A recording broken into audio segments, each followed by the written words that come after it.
வணக்கம் மக்களே. நாளை ஆகஸ்ட் 15 நாடு முழுக்க நம்ம நாட்டோட சுதந்திர தினத்தை கொண்டாட தயாராக இருக்கோம்.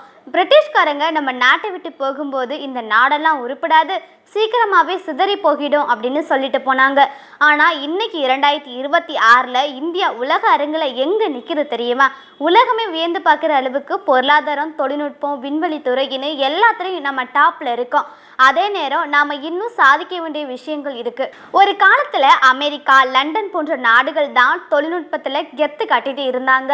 ஆனால் இன்னைக்கு கிராமத்தில் இருக்கிற ஒரு சின்ன பெட்டி கடையில் கூட நாம் ஃபோன் மூலமாக ஸ்கேன் பண்ணி ₹1 கூட டிஜிட்டலாக தான் அனுப்புகிறோம்.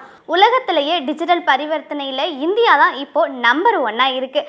அது மட்டும் இல்லாமல் பொருளாதார ரீதியாக உலகத்தோட டாப் 5 நாடுகளில் இந்தியாவும் ஒன்றா வளர்ந்து நிற்குது. வெளிநாட்டு நிறுவனங்கள் முதலீடு செய்ய ஓடி வராங்க. இது நம்ம நாடு அடைஞ்ச மிகப்பெரிய ஒரு மைல்கல். உலக நாடுகள் பல கோடிகள் செலவழித்து தோத்து போன நிலவோட தென் துருவ பகுதிக்கு ரொம்ப குறைவான பட்ஜெட்டில் வெற்றிகரமாக சென்று சாதனை படைச்சது நம்ம இந்தியா தான். இன்னைக்கு விண்வெளி துறையில் உலகமே நம்ம கிட்ட தான் ஹெல்ப் கேட்குறாங்க.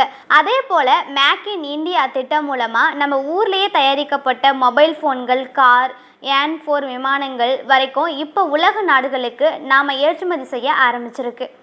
இவ்வளவு சாதனைகள்லாம் ஒரு பக்கம் இருந்தாலும் நாம் இன்னும் கவனம் செலுத்த வேண்டிய சில முக்கியமான இடங்களும் இருக்குது. இந்தியா கிராமங்களால் ஆனது அப்படின்னு காந்திஜி சொன்னார்.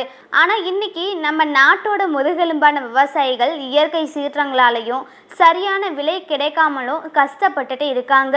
அதே போல் ஒரு பக்கம் பெரிய கோடீஸ்வரர்கள் உருவாகிட்டு இருந்தாலும் இன்னொரு பக்கம் சாமானிய மக்களுக்கான அடிப்படை தேவைகளான தரமான கல்வி மற்றும் மருத்துவ வசதி இன்னும் இந்தியாவின் கடைக்கோடி கிராமங்களுக்கு முழுமையா சென்றடையல. இந்தியாவோட மிகப்பெரிய பலமே இங்க இருக்கிற இளைஞர்கள் தான். உலகத்திலேயே அதிக இளைஞர்கள் வாழ நாடு நம்ம இந்தியா. ஆனா இந்த இளைஞர்களுக்கு ஏற்ற தகுதியான வேலைவாய்ப்பு உருவாக்கப்பட்டதுல நாம இன்னும் நிறைய முன்னேற வேண்டியது இருக்கு. படிச்ச படிப்புக்கு ஏற்ற வேலை கிடைக்காம பல திறமையான இளைஞர்கள் இன்னைக்கும் தவிச்சுக்கிட்டு இருக்காங்க. புதிய ஸ்டார்ட் நிறுவனங்களை ஊக்குவிக்க வேலை தேடுபவர்களாக இல்லாம வேலை கொடுப்பவர்களாக நம்ம இளைஞர்கள் மாற வேண்டிய கட்டாயத்துல நாம இருக்கோம்.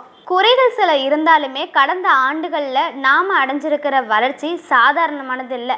பல மொழிகள், பல கலாச்சாரங்கள் இருந்தாலும் நம்ம எல்லாரும் இந்தியர்கள் அப்படிங்கிற அந்த ஒற்றை உணர்வு தான் நம்ம நாட்டை இந்த அளவுக்கு கொண்டு போயிருக்கு. இன்னும் அடுத்த கட்டத்திற்கு எடுத்து போக வேண்டிய பொறுப்பு இப்போ இருக்கிற இளைஞர்கள் கையில் தான் இருக்குது. நம் தமிழ் நேயர்களுக்கு இனிய சுதந்திர தின நல்வாழ்த்துக்கள். நன்றி.